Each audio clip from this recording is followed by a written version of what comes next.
미안합니다. 예, 민주당 한정혜입니다. 저도 이재갑 이사장께 질의를 좀 드리겠습니다.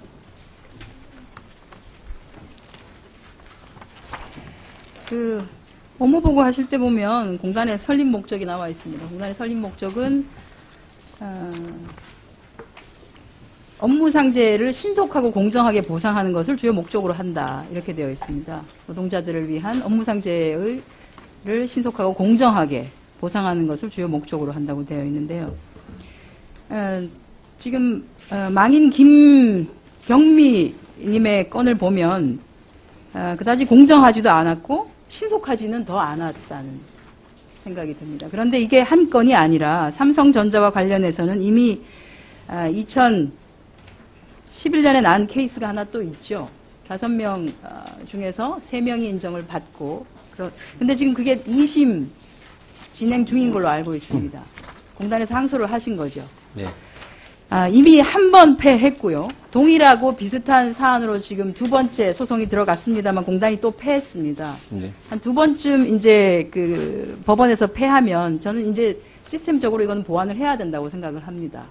그리고 이번에 판결문이 아직 나오지 않았기 때문에 보시면 아시겠지만 가장 저는 여기서 우리가 미루어서 좀 감안을 해야 되는 것이 영업 비밀이라는 이유로 공개를 하지 않은 삼성전자 측의 원인이 있으며 유해화학 물질과 관련된 자료에 관련해서요. 업무 기인성에 대한 높은 증명 책임을 근로자에게 부담시킬 수 없다라는 것이죠. 지금 계속적으로 노동자들이 얘기를 해왔던 내용입니다. 왜 우리가 어떤 물질을 사용했는지를 내가 그것을 증명해야 되느냐. 내가 아는 것이 없는데 사업주 누구 하나 내가 뭘 쓰고 있는지에 대해서 제대로 얘기해 준 적이 없는데 어떻게 나보고 그걸 증명하라는 것이냐인 거거든요. 그래서 이 건과 관련해서는 이제 더 이상 지리한 반복이 되지 않게끔 했으면 좋겠다 싶고요. 또 하나는 삼성전자가 연 1, 2회 실시하는 작업항 측정 결과도 역시 판정을 할 때 가만히 된 것으로 알고 있는데 삼성전자가 작업항 측정을 어디다 하는지 아시죠? 한국안전환경연구원이라고. 과거에 삼성전자의 안전환경실에서 근무하셨던 분이 퇴직을 하셔서 회사를 차리고 그렇게 해서 작업환경 측정을 합니다. 하나도 노출 기준을 초과하는 게 없어요.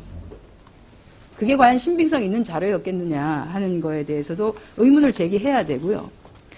또 하나는 신속하고 공정하게 보상하는 것을 목적으로 하는 것과 관련해서 결국은 이건 공단은 산재 또는 업무상 질병이 아니라고 주장을 했던 것이고 법원은 업무상 질병 맞다, 업무상이다라고 판결을 한 겁니다.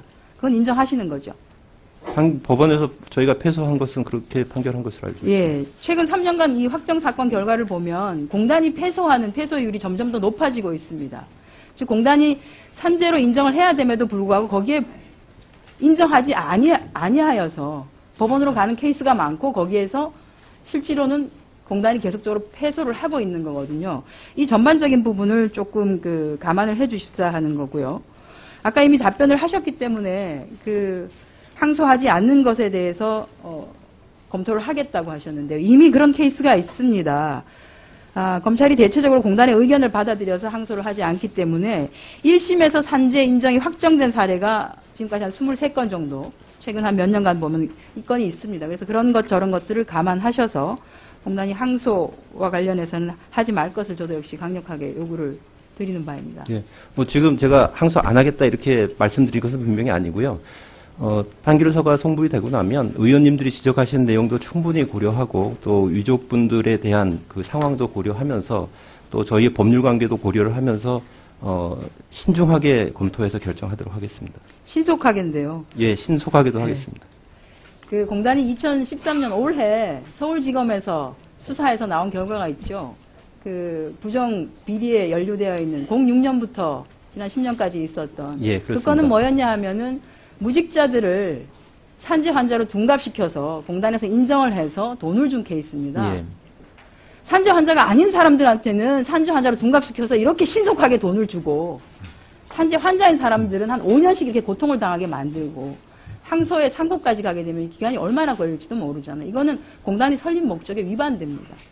그래서 해주시기 바라고요. 또 하나는 지금 보조 참여하고 있는 거예요. 삼성이 여전히 지금 2심 진행 중인 사항에 대해서 보조 참가를 하고 있는데 그 대리를 맡은 법무법인이 율촌, 광장, 어떻게 보면 국내 유명 로펌인데 율촌에서 9명의 변호사, 광장에서 9명의 변호사, 이 9명의 변호사를 상대로 1인이 지금 소송을 하고 있습니다.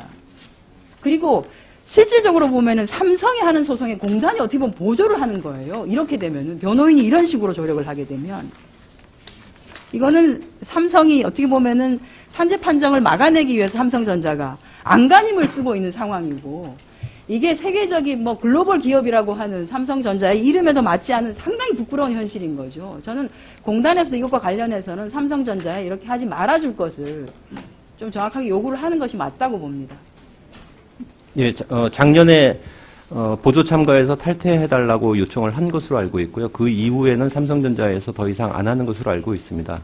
2심에는 여전히 참여를 하고 있습니다. 예, 그 전에 참여하고 있던 것은 지금 여전히 참여하고 있는 저도 파악을 했습니다. 다시 한번 그 문제에 대해서는 그쪽에 요청하도록 하겠습니다. 알겠습니다. 그리고 지금 진행 중인 2심에 대해서도 이번 판결 결과를 감안하셔서 긍정적으로 결과가 나아질 수 있도록 좀 부탁을 드리겠습니다.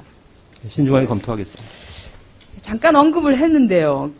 지금 공단이 계속적으로 공금 횡령이라든지 직무 관련해서 금품 수수한다든지 산재 환자가 아닌 사람을 산재 환자로 둔갑시킨다든지 또는 징수와 관련되어서 사업주의 편의를 봐주고 또 금품을 수수하다든지 하는 게 끊이지 않고 나타나거든요. 그래서 한 번씩 보도가 되거나 할 때마다 뭐 청렴하게 하겠다라고 하는 계획을 발표하지만 그게 다시 도루묵이 되고 하는 것들이 있습니다. 그래서 신임 이사장께서 다시 새롭게 오셨는데요. 저는 일단 청구권이 있는 노동자의 권리로 되어 있는 것들 지금 하고 계신 게 있습니다. 휴먼 보험급여 찾아주기 같은 거 이런 것들을 조금 더 좀 적극적으로 하셔서 중간에 누군가가 들어서 그 중간에서 마치 브로커인 것처럼 해서 돈을 중간에서 빼가고 또는 공단의 직원들이 그런 업무생심이라고 이런 이상한 생각이 생기지 않게끔 하는 제도적인 것도 보완 좀 해주시고요. 신임 이사장께서 이러한 특히나 이게 내부적인 감사에도 지적이 되기보다 외부 감사에 지적되는 경우가 많기 때문에 내부 감사의 역량도 좀 높여주시고 그렇게 해주시기 바랍니다. 네, 알겠습니다.